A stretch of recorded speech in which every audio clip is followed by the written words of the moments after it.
علامہ ابن جوزی نے ایک واقعہ لکھا۔ آپ لکھتے ہیں ایک گھر میں ایک ناگن تھی اور وہ ناگن روزانہ ایک سونے کا انڈا دیتی تھی۔ گھر والے بہت خوش تھے۔ ایک دن اس ناگن نے اس شخص کی بکری کو ڈس لیا۔ گھر والوں کو بڑا غصہ آیا کہ گھر کی پالتو بکری تھی، اس سے بڑی محبت تھی، لیکن اس گھر کے مالک نے سمجھایا کہ بکری کا نقصان تو بہت چھوٹا سا ہے، سونے کا انڈا تو بڑا ہے۔ یہاں تک کہ کچھ دنوں کے بعد اس ناگن نے ان کے بیل کو ڈس لیا۔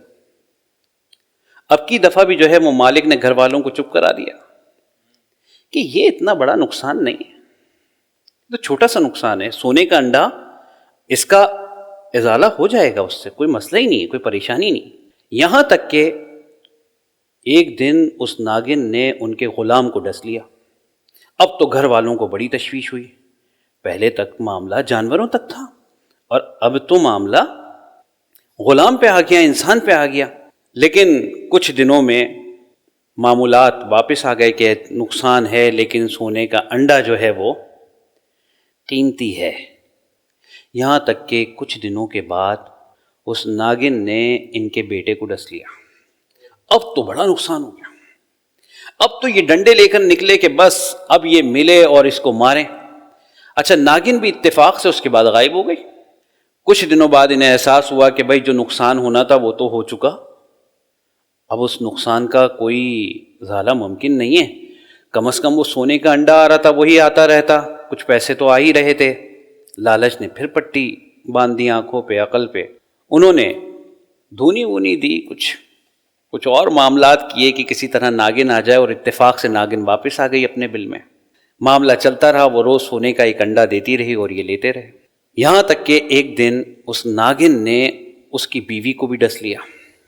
اب تو لوگوں نے اسے بہت سمجھایا کہ بھائی تو اس ناگن کو نکال، کیا کر رہا ہے، تیرا پورا گھر تباہ ہو گیا، کیا کرے گا اس دولت کا۔ اس نے کچھ دن سوچا، اتفاق سے ناگن بھی چلی گئی، اور کچھ دنوں کے بعد ناگن جب آئی تو اس نے آنے کے بعد سونے کا انڈا نہیں دیا بلکہ ایک موتی دیا۔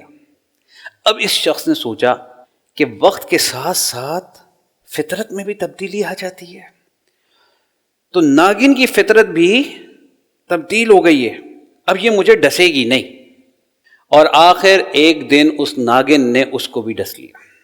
جب اس کو ڈسا تو اس کے رشتہ دار آئے، انہوں نے سمجھایا کہ تجھے سمجھایا تھا مار دے اس ناگن کو کیونکہ بہت ضروری ہے، تو مانا نہیں۔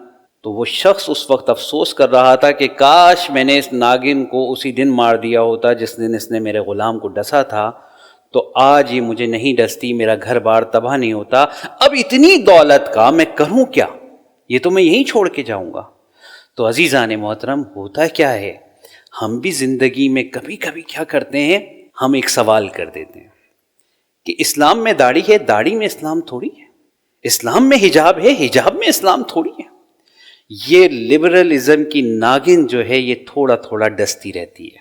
ہم کہتے ہیں یہ نقصان بڑا نہیں ہے، یہ نقصان بہت چھوٹا سا ہے، لیکن یہ نقصان آپ کے ایمان کو ایک دن سلب کر لیتا ہے اور آپ کہتے ہیں کچھ نہیں، اور پھر جب اس دنیا سے جا رہے ہوتے ہیں تو ہاتھ میں کچھ نہیں ہوتا۔